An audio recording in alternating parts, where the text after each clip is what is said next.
बुचा में सड़कों पर बिछी लाशों की हर तरफ निंदा। जहां एक तरफ इस नरसंहार के बाद रूस को UNHRC से बाहर किया गया, वहीं दूसरी तरफ पुतिन ने इस नरसंहार को झूठा करार दिया है।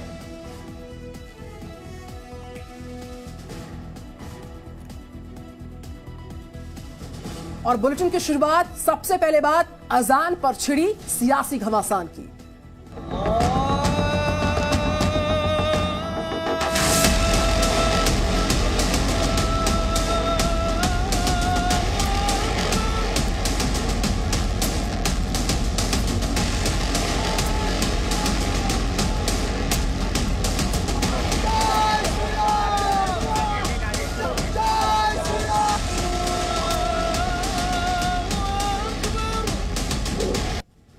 तो अली बनाम बली पर सियासी खलबली मची हुई है। लाउड अजान पर 3 मई का अल्टीमेटम दे दिया। सीधे तौर पर हनुमान के नाम पर जो संग्राम है वो और बढ़ता नजर आ गया है, क्योंकि राज ठाकरे ने सीधा अल्टीमेटम तारीख के साथ सुना दिया कि 3 मई तक इंतजार किया जाएगा। अजान विवाद पर राज ठाकरे ने अल्टीमेटम दिया, कहा कि 3 मई तक हम इंतजार करेंगे और उसके बाद हनुमान के नाम पर जो संग्राम है वो नया रूप ले सकता है, क्योंकि ये विवाद लगातार बढ़ता जा रहा है। लाउड स्पीकर अगर नहीं हटाएंगे आप तो हनुमान चालीसा बजाई जाएगी। अजान विवाद पर राज ठाकरे का सीधा अल्टीमेटम, लाउड स्पीकर से अजान बंद करने को कहा गया। 3 मई तक मस्जिदों से लाउड स्पीकर हटाने का अल्टीमेटम है ये। लाउड स्पीकर नहीं हटा तो हनुमान चालीसा बजेगी मस्जिदों के बाहर, ये कहा गया राज ठाकरे द्वारा। इस चेतावनी के तौर पर 4 बड़ी तस्वीरें इस वक्त की इस खबर पर। अली बनाम बली को लेकर जो सियासी खलबली है वो एक नए मोड़ पर आ गई है, क्योंकि महाराष्ट्र में लाउड स्पीकर को लेकर जो विवाद है उसमें राज ठाकरे, MNS प्रमुख राज ठाकरे ने एक चेतावनी जारी कर दी है, एक अल्टीमेटम जारी किया और साथ ही साथ कहा कि 3 मई तक का वक्त देते हैं। अगर एक्शन नहीं लिया गया तो मस्जिदों के बाहर हनुमान चालीसा 4 मई से बजाई जाएगी।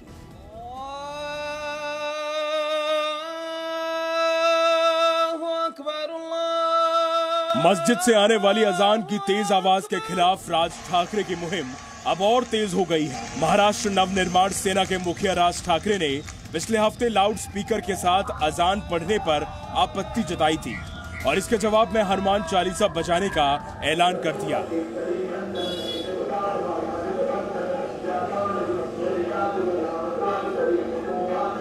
राज ठाकरे का इतना कहना भर था कि मुंबई समेत पूरे महाराष्ट्र में MNS कार्यकर्ताओं ने लाउड स्पीकर से हनुमान चालीसा बजाना शुरू कर दिया।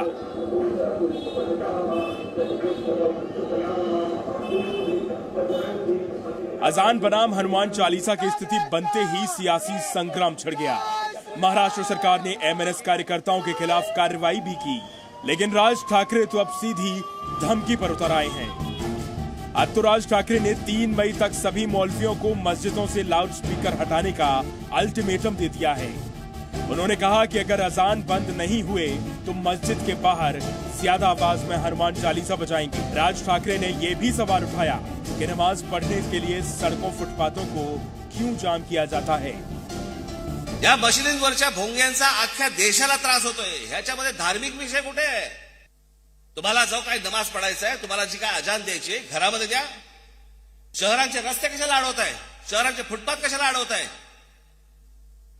आणि जर सांगून जर समजा तुम्हाला समजत नसेल की हे भोंगे खाली उतरवा, तुम्ही आम्हाला विनाकारण त्रास देऊ नका, हे जर नीट सांगून समजत नसेल तर तुमच्या मशिदीच्या बाहेर आम्ही हनुमान चालीसा लावणार म्हणजे लावणार। राज ठाकरे ने साफ कहा है कि हम माहौल नहीं बिगाड़ रहे, बल्कि लाउड स्पीकर से आने वाली अजान की आवाज से लोग परेशान हो रहे हैं। इसलिए यह मुद्दा धार्मिक नहीं सामाजिक है। इसलिए सरकार कुछ भी करे, हम पीछे नहीं हटेंगे। अली बनाम बजरंग बली पर सियासी खलबली मच गई है, लेकिन सबको समझना होगा, अगर कोई भी नहीं झुकेगा तो फिर ये विवाद आखिर कैसे रुकेगा।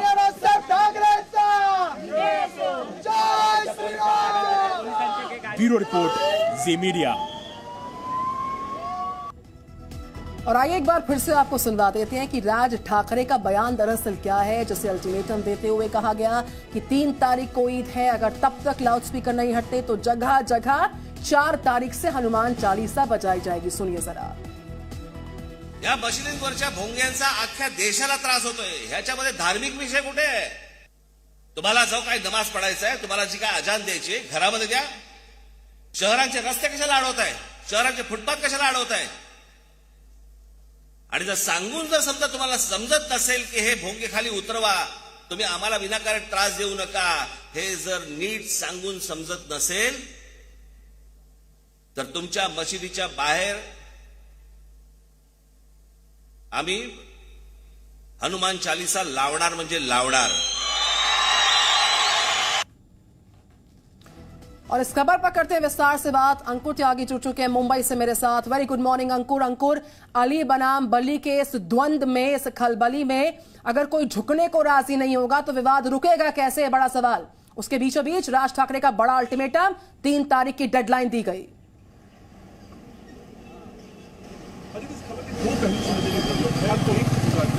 जिसके बारे में हम लगातार दर्शकों बता रहे हैं, जहाँ पे राज ठाकरे का बयान आता है, साफ तौर से कहते हैं 3 मई की डेडलाइन होती है। 3 मई इसलिए तब तक अंदाजा यह है कि ईद का जो त्योहार है वो मनाया जा चुका होगा।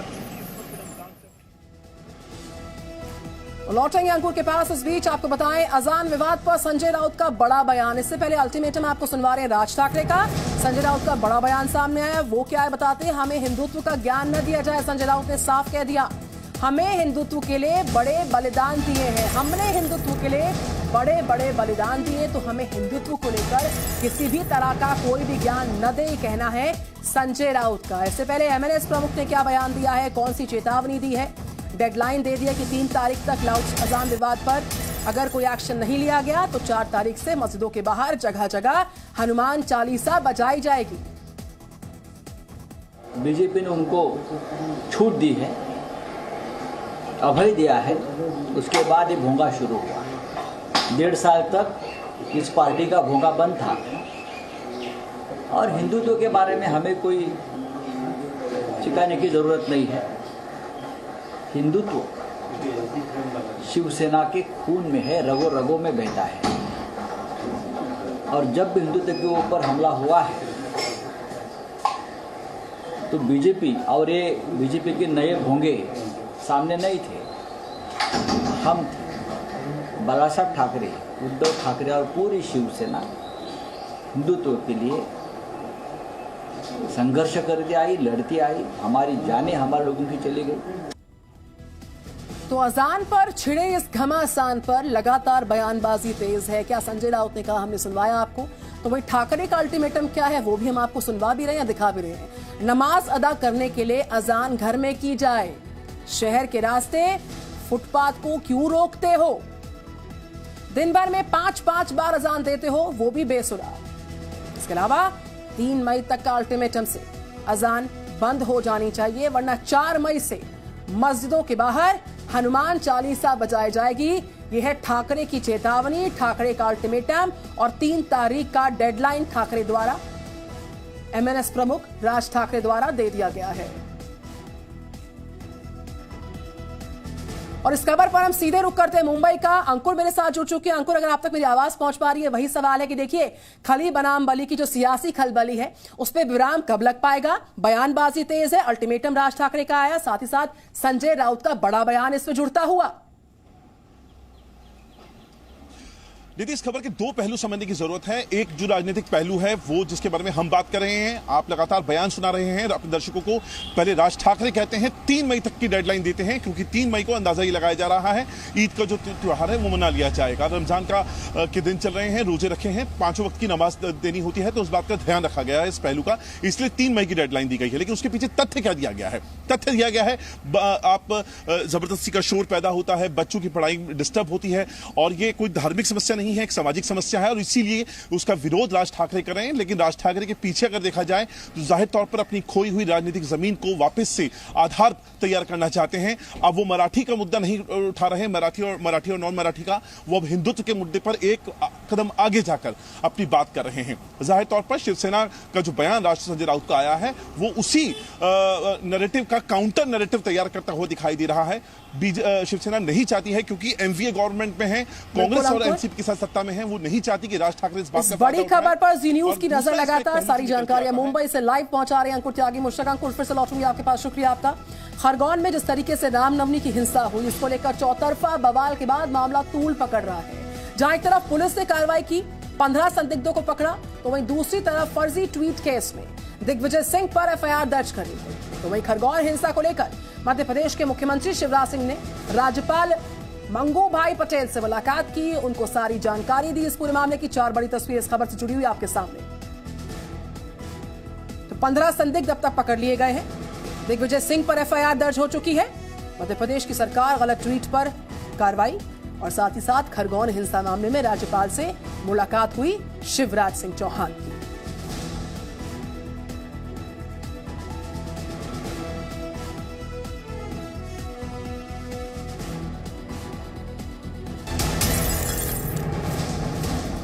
कांग्रेस नेता दिग्विजय सिंह के खिलाफ एफआईआर, ये बड़ी जानकारी इस वक्त की आपको बताएं। खरगोन हिंसा मामला, उसको लेकर एक फर्जी ट्वीट का ये पूरा मामला है। दरअसल बीजेपी नेताओं की शिकायत पर यह एफआईआर दर्ज हुई है, ये जानकारी इस वक्त सामने आ रही है।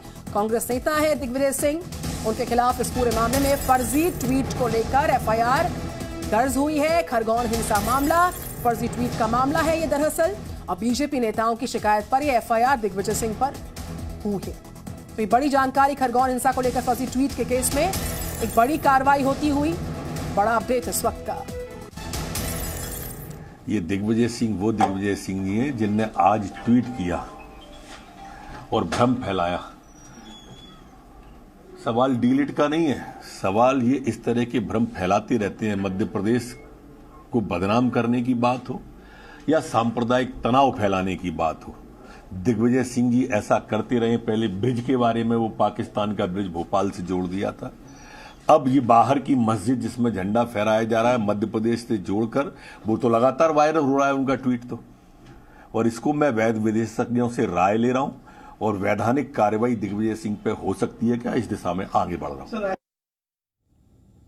और दिग्विजय सिंह का जो ट्विटर हैंडल है उसको सस्पेंड करने की मांग उठी। मध्य प्रदेश के मंत्री ने ट्विटर के सीईओ को बाकायदा चिट्ठी लिखी।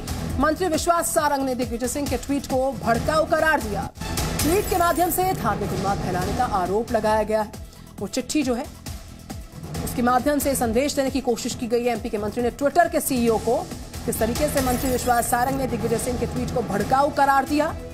ट्वीट के जरिए धार्मिक उन्माद फैलाने का आरोप लगाया गया, ये लगातार कहा जा रहा है। और इसी के तहत एमपी के मंत्री ने ट्विटर के सीईओ को बाकायदा एक चिट्ठी लिखी है।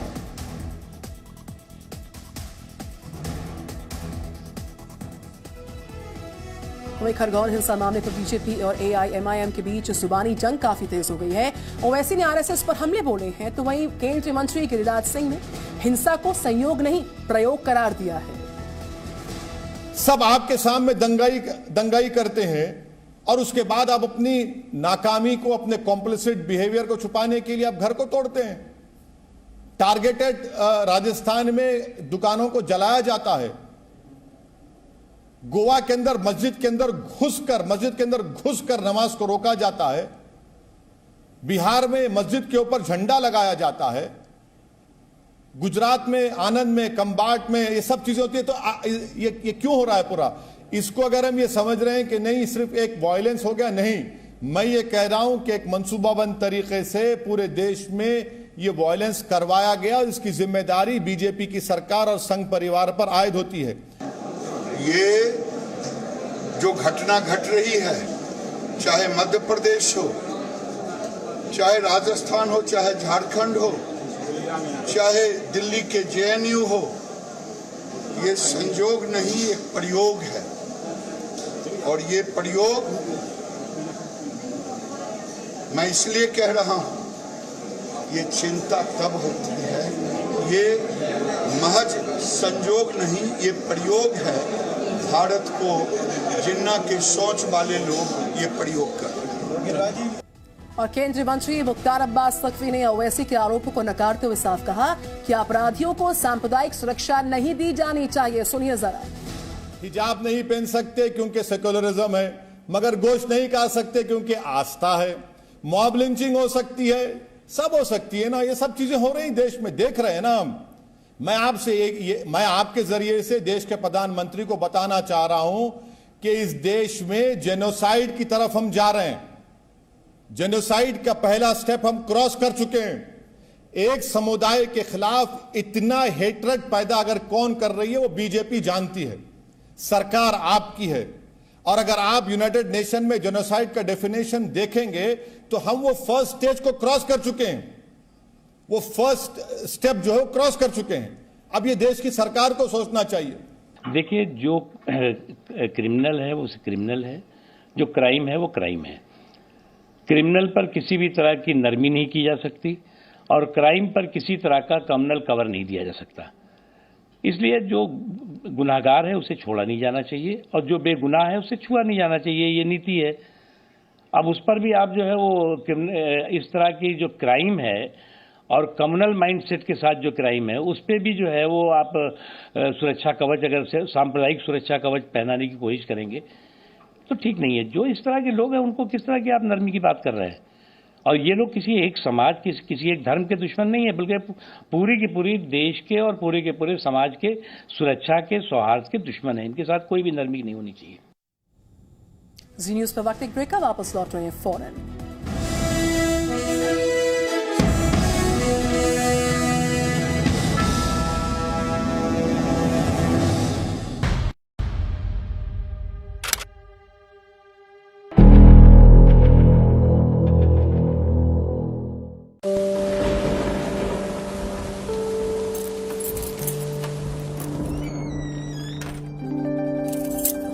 ये मेरे पापा हैं। हो सकता है ये कुछ बातें भूल जाते हैं, लेकिन मुझसे जुड़ी हर यादें मन की परतों में ठीक वैसे ही सजा रखी हैं जैसे इस अलमारी में कपड़ों की तहें। उनके संघर्ष की धूप ने मुझे लक्ष्य पाने की सीख दी है और उनकी सांवली छाया ने माँ के संस्कार।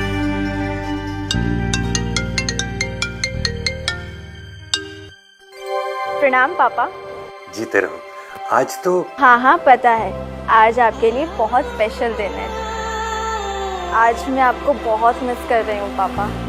इतिहास में ऐसा पहली बार हो रहा है जब लेफ्टिनेंट के परिवार वाले पासिंग आउट परेड का हिस्सा नहीं बन पाए, लेकिन कोरोना काल में 130 करोड़ भारतीय उनसे यही कहना चाहते हैं, विजयी भव। पापा कहते हैं कि संभव की सीमा जानने के लिए असंभव से आगे निकलना पड़ता है और योद्धा वही है जिसके मन में गौरवशाली परंपराओं के लिए सम्मान हो और जिसके कंधों पर अपने देश का अभिमान हो। Ladies and gentleman, lieutenant Anjali Kumar. Zee News, परंपरा संस्कारों की।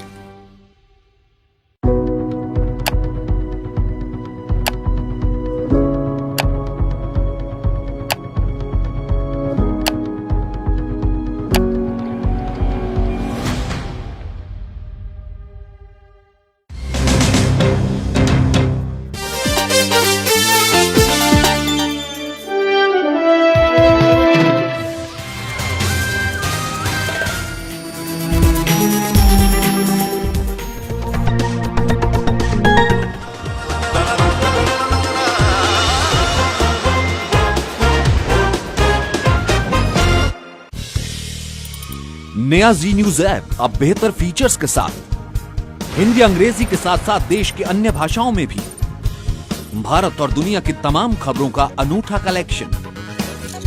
अपनी पसंद के मुताबिक सेट करें होम स्क्रीन पर अपने फेवरेट सेक्शन। साथ ही हमारे एडिटर्स द्वारा चुनी हुई दिन की बड़ी और खास खबरें। देखें जी न्यूज लाइव कभी भी कहीं भी, मनोरंजन और सूचना से भरपूर वीडियोस।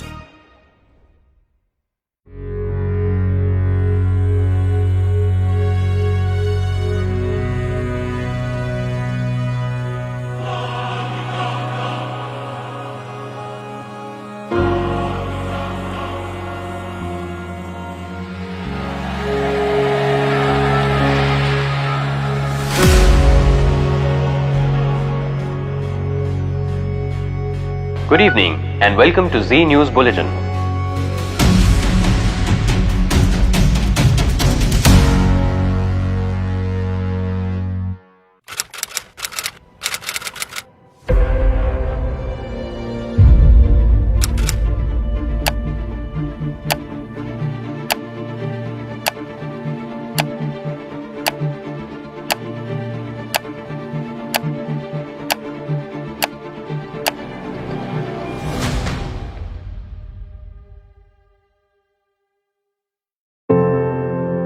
ये मेरा देश है, ये मेरे लोग हैं, ये हमारी लड़ाई है, ये हमारी जिम्मेदारी है। इसे ऐसे कैसे छोड़ दूं?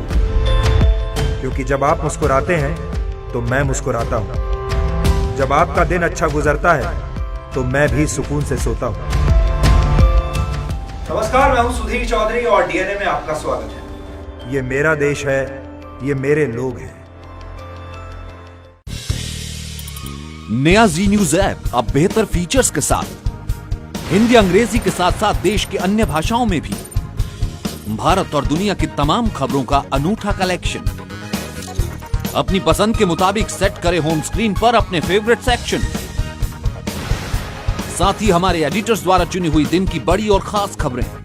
देखें जी न्यूज लाइव कभी भी कहीं भी। मनोरंजन और सूचना से भरपूर वीडियोस।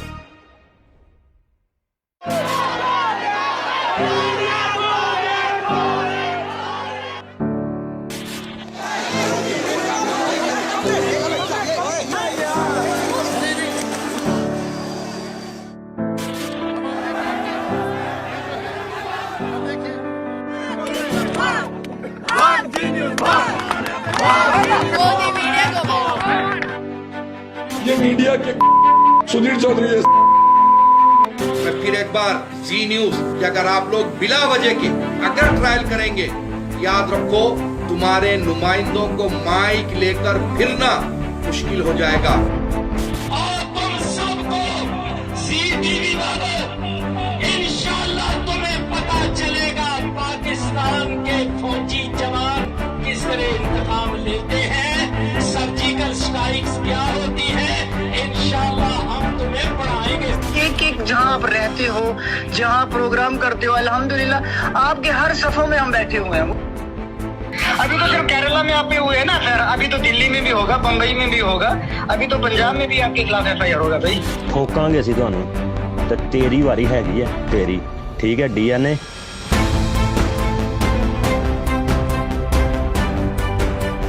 पाकिस्तान की धमकियों से डरने की कोई सुधीर चौधरी जी को जरूरत नहीं है। हम सब साथ में हैं इनके। सुधीर चौधरी जी ने बहुत बेहतरीन कार्य किया। इनको पीछे नहीं हटना चाहिए, हम लोग सब इनके साथ हैं। इतिहास वही लोग रचते हैं जो किसी चीज की परवाह नहीं करते और निडर होकर फैसले लेते हैं।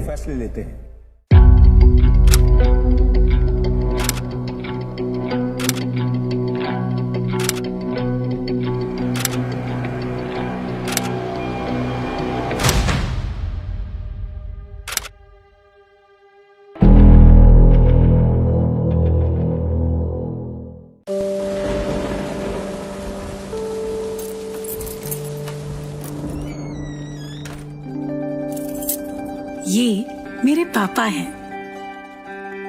हो सकता है ये कुछ बातें भूल जाते हैं,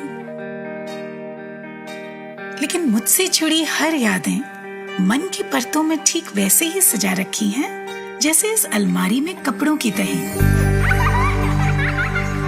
उनके संघर्ष की धूप ने मुझे लक्ष्य पाने की सीख दी है और उनकी सांवली छाया ने माँ के संस्कार।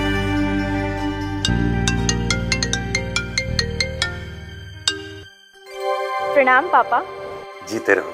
आज तो हाँ पता है, आज आपके लिए बहुत स्पेशल दिन है। आज मैं आपको बहुत मिस कर रही हूँ पापा। इतिहास में ऐसा पहली बार हो रहा है जब लेफ्टिनेंट के परिवार वाले पासिंग आउट परेड का हिस्सा नहीं बन पाए, लेकिन कोरोना काल में 130 करोड़ भारतीय उनसे यही कहना चाहते हैं, विजयी भव। पापा कहते हैं कि संभव की सीमा जानने के लिए असंभव से आगे निकलना पड़ता है और योद्धा वही है जिसके मन में गौरवशाली परंपराओं के लिए सम्मान हो और जिसके कंधों पर अपने देश का अभिमान हो। Ladies and gentleman, lieutenant Anjali Kumar. Zee News, परंपरा संस्कारों की।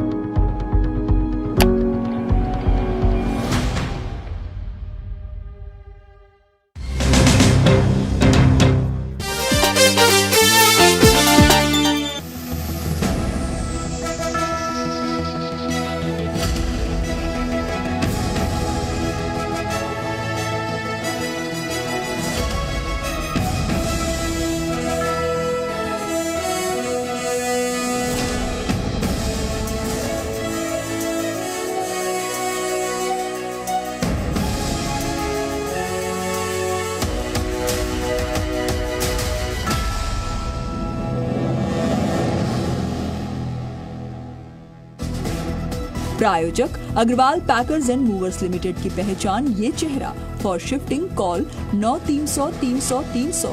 स्ट्रॉन्ग मतलब मैथन स्टील निर्माण का मानदंड। पतंजलि दिव्य जल, देश का पानी हर बूंद में शुद्धता।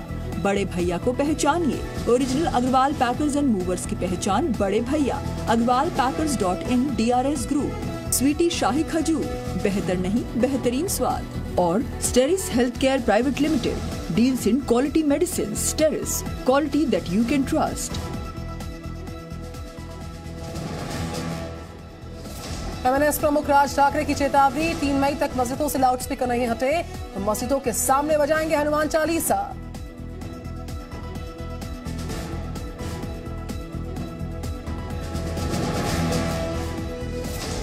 अकबरुद्दीन ओवैसी के भड़काऊ बयान के मामले में थोड़ी देर में नामपल्ली कोर्ट का फैसला आएगा। 10 साल पहले हिंदू मुस्लिम पर दिया था भड़काऊ भाषण।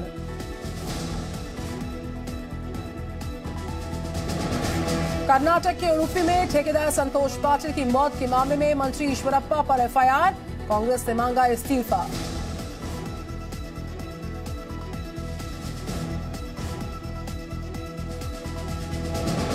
रामनवमी पर भड़की हिंसा के बाद गुजरात के साबरकांठा के हिम्मतनगर से लोग पलायन को हुए मजबूर। दंगाई घरों पर फेंक रहे हैं पेट्रोल बम।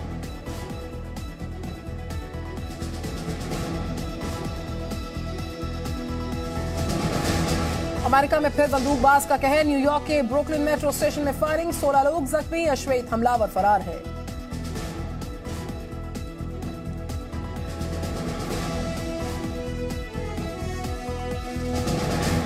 रूस यूक्रेन वॉर का आज 49वां दिन है। यूक्रेन के कई शहरों में रूस के हमले जारी, मरियुपोल में जबरदस्त लड़ाई।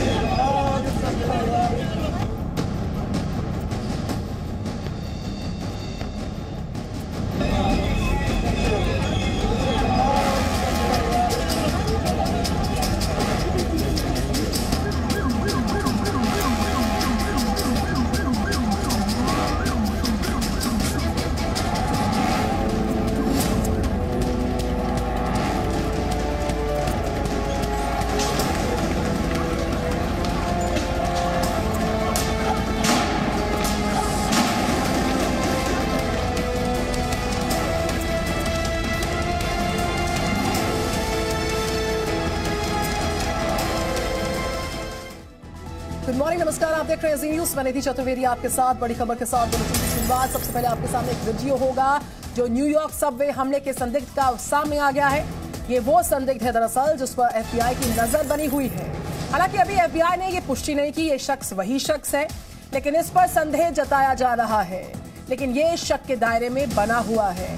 संदिग्ध व्यक्ति वीडियो में कह रहा है कि उसके दिमाग में बहुत नेगेटिव सोच आ रही थी। वीडियो में कह रहा है कि मैं तो तनाव में हूं। न्यूयॉर्क सबवे अटैक जिसमें कई लोग जख्मी हैं, कई लोगों की हालत नाजुक है। एक वीडियो सामने आया जिस पर एफबीआई की नजर है। जिस शख्स को संदिग्ध को दिखाया जा रहा है इस पर एफबीआई की नजर लगातार। हालांकि एफबीआई ने यह पुष्टि नहीं की कि ये वही शख्स है, लेकिन इस पर संदेह है, ये शक के दायरे में है। संदिग्ध व्यक्ति वीडियो में कह रहा है कि उसके दिमाग में बहुत नेगेटिव थॉट्स आ रही थी, तनाव में हूं, ये कह रहा है संदिग्ध शख्स। तो 6 बड़ी तस्वीरें इस पूरे अटैक की आपके सामने। किस तरीके से खतरनाक हमला हुआ, अमेरिका को दहला गया। धुआंधार गोलीबारी के बाद से पूरा अमेरिका दहल गया। ब्रुकलिन मेट्रो स्टेशन में जो अंधाधुंध गोलीबारी फायरिंग हुई है, भगदड़ मची है प्लेटफॉर्म पर, लोग जख्मी हुए। हालांकि इलाका पूरा सील है, हमलावर की तलाश तेज है। तो 16 जख्मियों का बाइडेन कब तक ले पाएंगे बदला, इस पर नजर लगातार। तो न्यूयॉर्क सबवे अटैक का एक नया वीडियो सामने आया। वीडियो उस वक्त का बताया जा रहा जब हमलावर जो है उसने स्मोक बॉम्ब से अटैक किया था। सबवे की ट्रेन में हर तरफ धुएं का गुबार था, लोग परेशान हो गए, बेचैन हो गए, बाहर निकलने की कोशिशों में थे। ऐसे में एक जख्मी व्यक्ति बेहद दर्द में चिल्ला रहा था और बाहर निकलने की जद्दोजहद कर रहा था। न्यूयॉर्क में कल सबवे के अंदर खतरनाक अटैक हुआ। चलती हुई ट्रेन में एक युवक ने अंधाधुंध गोलियां चलाई। 16 लोग जख्मी हो गए, जिनमें 5 की हालत बेहद नाजुक बनी हुई है। तो इस वीडियो में आपको चारों तरफ धुएं का गुबार, फंसी हुई जिंदगियां नजर आ रही हैं।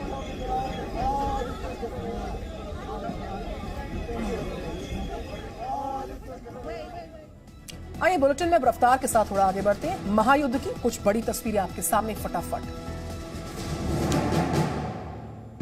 रूस यूक्रेन वॉर का 49वां दिन आज है। यूक्रेन के कई सारे शहरों में हमले जारी हैं। मारियोपोल में जबरदस्त भिड़ंत लड़ाई जारी। रूस का ब्लैक सी से बड़ा अटैक, कैलिबर मिसाइल से रूस का हमला हुआ। एक साथ दागी गई कई सारी मिसाइल्स।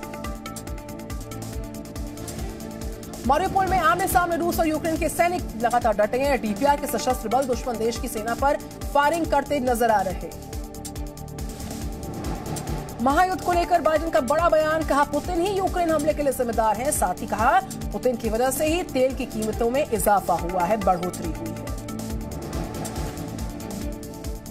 रूस के राष्ट्रपति व्लादिमीर पुतिन ने बुचा नरसंहार की घटना को फर्जी कह दिया और झूठा करार दिया। कहा यूक्रेन को शांति समझौतों से कोई दिलचस्पी नहीं। पूर्वी यूक्रेन में रूस ने तेज कर दिए अपने हमले। पूर्वी यूक्रेन की कस्बों, गांव को रूसी सेना ने घेर लिया। दोनों देशों के सैनिकों के बीच युद्ध बरकरार। यूक्रेन के लोगों का पलायन बरकरार है। निप्रो में बड़ी संख्या में पहुंच रहे हैं यूक्रेनी नागरिक। शेल्टर में लोग ले रहे हैं शरण। रूसी हमलों के बाद मरघट में तब्दील हो गया है बुचा। नरसंहार पर मेयर का बयान। मेयर ने साफ कहा कि 403 शवों की बरामदगी अब तक हो चुकी है। यूक्रेन से लगातार सामने आ रही तबाही के मंजर की सारी तस्वीरें। बुचा में जगह जगह बिछी हुई लाशें। खार्किव में हमलों के बाद राहत बचाव की कोशिश जारी है। रूसी रक्षा मंत्रालय का दावा, मारियोपोल से भागने की कोशिश कर रहे 100 यूक्रेनी सैनिकों को रूसी सेना ने रोक दिया। हमले में कई यूक्रेनी सैनिक मारे गए। 42 यूक्रेनी सैनिकों ने आत्मसमर्पण भी किया है। यूक्रेन के बाद अब फिनलैंड सीमा की तरफ बढ़ रहा है रूस। नाटो में फिनलैंड के दिलचस्पी दिखाने के बाद पुतिन ने भेजी भारी हथियारों से लैस सेना। मारियोपोल में यूक्रेनी स्नाइपर्स घरों को तबाह कर रहे हैं, घरों को नुकसान पहुंचा रहे। मानव ढाल के रूप में इस्तेमाल किया गया था लोगों को। खार्किव के बरवेंकोव में गोलीबारी कर रहा रूस। रूसी सेना को पीछे धकेलने में जुटे यूक्रेन के सैनिक।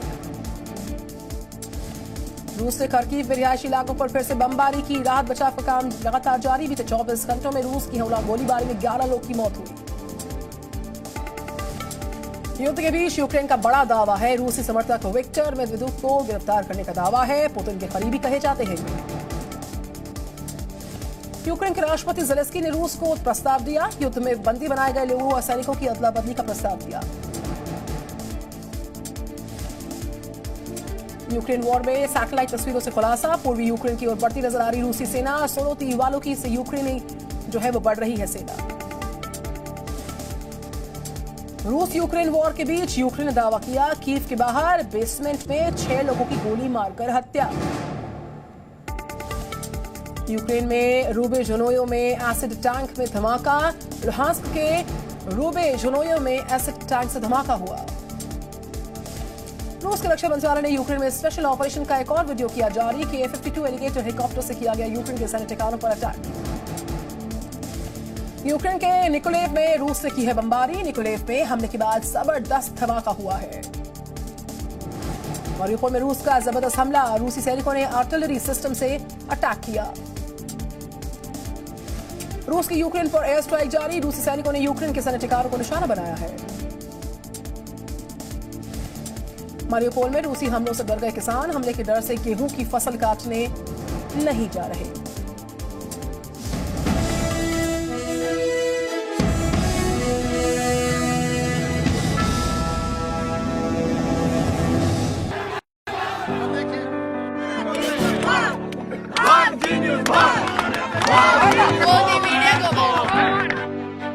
ये मीडिया के सुनील चौधरी है। मैं फिर एक बार जी न्यूज कि अगर आप लोग बिला वजह के अगर ट्रायल करेंगे, याद रखो तुम्हारे नुमाइंदों को माइक लेकर फिरना मुश्किल हो जाएगा। और तुम सबको ज़ी-टीवी वालों, इंशाल्लाह तुम्हें पता चलेगा पाकिस्तान के फौजी जवान किस तरह इंतकाम लेते हैं, सर्जिकल स्ट्राइक्स क्या होती है। इंशाल्लाह हम तुम्हें पढ़ाएंगे। एक जहां आप रहते हो, जहां प्रोग्राम करते हो, अल्हम्दुलिल्लाह आपके हर सफों में हम बैठे हुए हैं। अभी तो सिर्फ केरला में आप पे हुए हैं ना, खैर अभी तो दिल्ली में भी होगा, बम्बई में भी होगा, अभी तो पंजाब में भी आपके खिलाफ FIR होगा भाई। ठोकांगे ਅਸੀਂ ਤੁਹਾਨੂੰ ਤੇ ਤੇਰੀ ਵਾਰੀ ਹੈਗੀ ਹੈ ਤੇਰੀ ਠੀਕ ਹੈ DNA।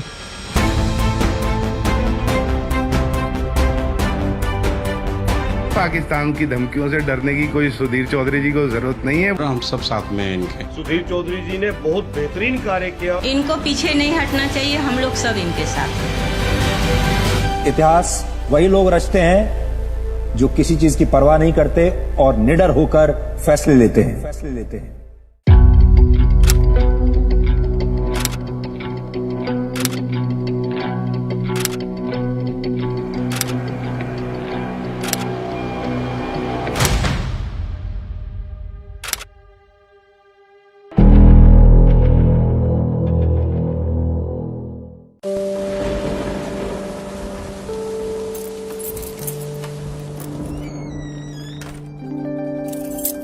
ये मेरे पापा हैं।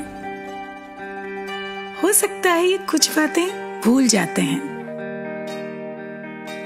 लेकिन मुझसे जुड़ी हर यादें मन की परतों में ठीक वैसे ही सजा रखी हैं जैसे इस अलमारी में कपड़ों की तरह। उनके संघर्ष की धूप ने मुझे लक्ष्य पाने की सीख दी है और उनकी सांवली छाया ने माँ के संस्कार।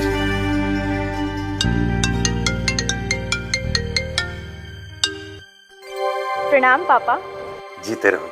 आज तो हाँ पता है, आज आपके लिए बहुत स्पेशल दिन है। आज मैं आपको बहुत मिस कर रही हूँ पापा। इतिहास में ऐसा पहली बार हो रहा है जब लेफ्टिनेंट के परिवार वाले पासिंग आउट परेड का हिस्सा नहीं बन पाए, लेकिन कोरोना काल ने 130 करोड़ भारतीय उनसे यही कहना चाहते हैं, विजयी भव। पापा कहते हैं कि संभव की सीमा जानने के लिए असंभव से आगे निकलना पड़ता है, और योद्धा वही है जिसके मन में गौरवशाली परंपराओं के लिए सम्मान हो और जिसके कंधों पर अपने देश का अभिमान हो। Ladies and gentleman, lieutenant Anjali Kumar. Zee News, परंपरा संस्कारों की।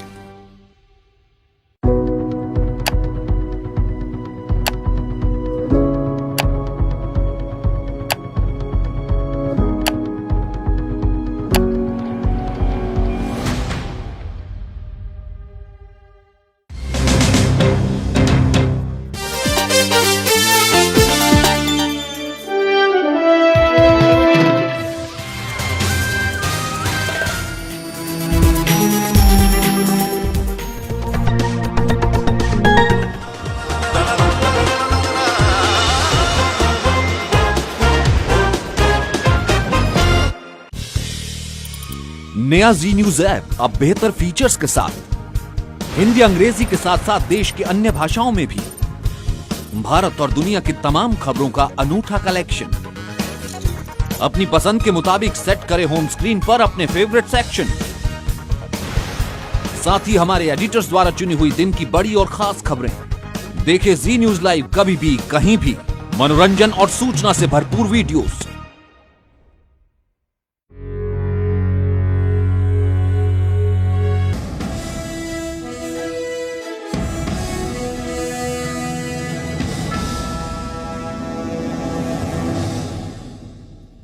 बड़ी खबर इस बीच मिल रही है दिल्ली से सटे हरियाणा के गुरुग्राम से, जहां के सेक्टर 70 इलाके में एक पान की दुकान में भीषण आग लग गई है। तस्वीरें आपके सामने। आग इतनी भयावह, इतनी तेजी के साथ फैली कि देखते ही देखते पूरी दुकान इसकी जद में आ गई, पूरी दुकान जल गई है।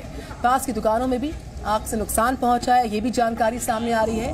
हालांकि फायर ब्रिगेड ने आग पर हालात पर काबू पा लिया, ये भी इस बीच एक जानकारी मिल रही है। लेकिन इस आग की जद में पान की दुकान के आसपास की तमाम दुकानें थी, वो भी आ गई हैं, वो भी जल गई हैं। उन दुकानों को भी काफी नुकसान पहुंचने की जानकारी मिल रही है। हालांकि दमकल विभाग की टीम पहुंची मौके पर, हालात पर आग पर काबू पा लिया गया है।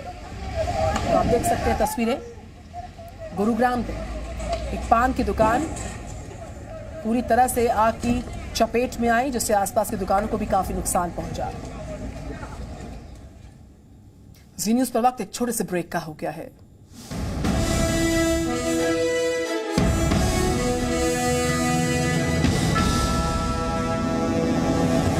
तो मैं भी सुकून से सोता हूँ।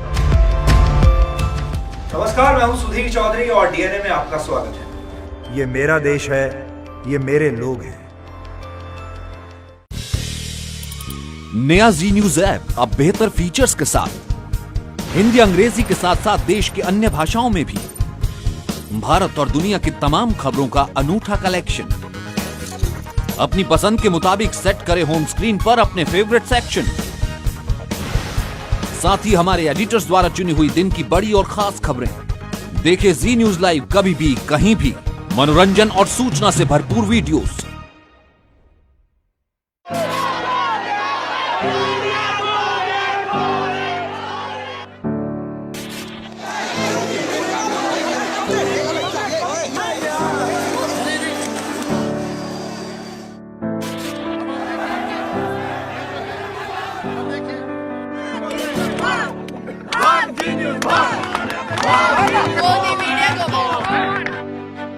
ये मीडिया के सुधीर चौधरी है।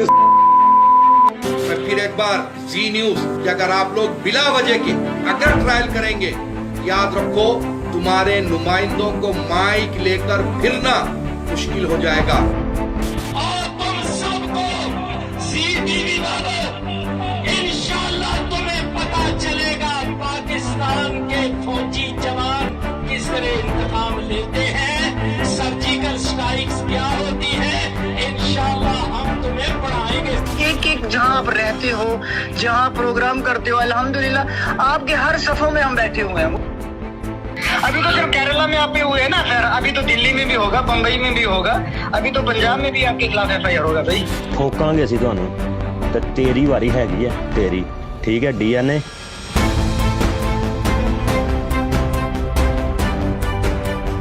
पाकिस्तान की धमकियों से डरने की कोई सुधीर चौधरी जी को जरूरत नहीं है। हम सब साथ में इनके। सुधीर चौधरी जी ने बहुत बेहतरीन कार्य किया। इनको पीछे नहीं हटना चाहिए, हम लोग सब इनके साथ हैं। इतिहास वही लोग रचते हैं जो किसी चीज की परवाह नहीं करते और निडर होकर फैसले लेते हैं।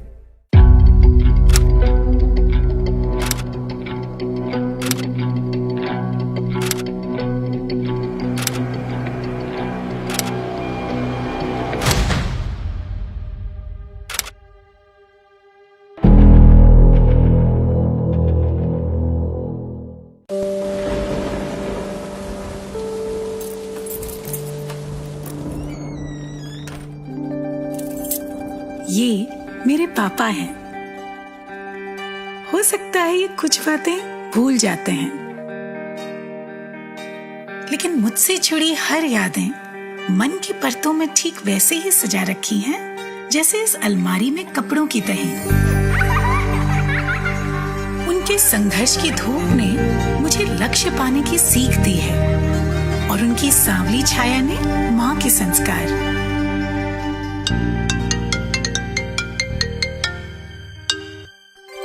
प्रणाम पापा। जीते रहो। आज तो हाँ पता है, आज आपके लिए बहुत स्पेशल दिन है। आज मैं आपको बहुत मिस कर रही हूँ पापा। इतिहास में ऐसा पहली बार हो रहा है जब लेफ्टिनेंट के परिवार वाले पासिंग आउट परेड का हिस्सा नहीं बन पाए, लेकिन कोरोना काल में 130 करोड़ भारतीय उनसे यही कहना चाहते हैं, विजयी भव। पापा कहते हैं कि संभव की सीमा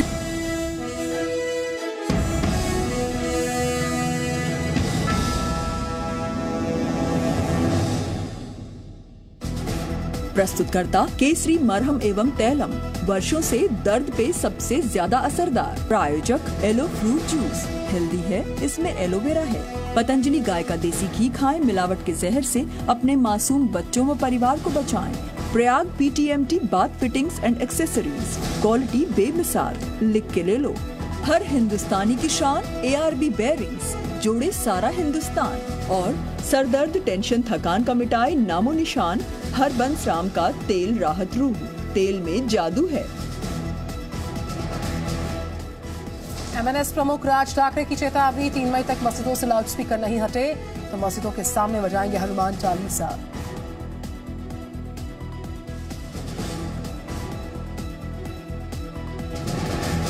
अकबरुद्दीन ओवैसी के भड़काऊ बयान के मामले में थोड़ी देर में नामपल्ली कोर्ट का फैसला। 10 साल पहले हिंदू मुस्लिम पर दिया था भड़काऊ भाषण।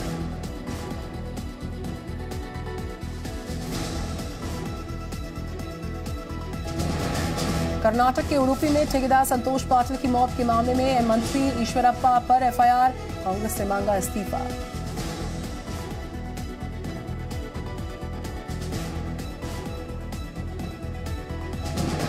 रामनवमी पर भड़की हिंसा के बाद गुजरात के साबरकांठा के हिम्मतनगर से लोग पलायन को मजबूर हुए। दंगाई घरों पर फेंक रहे हैं पेट्रोल बम।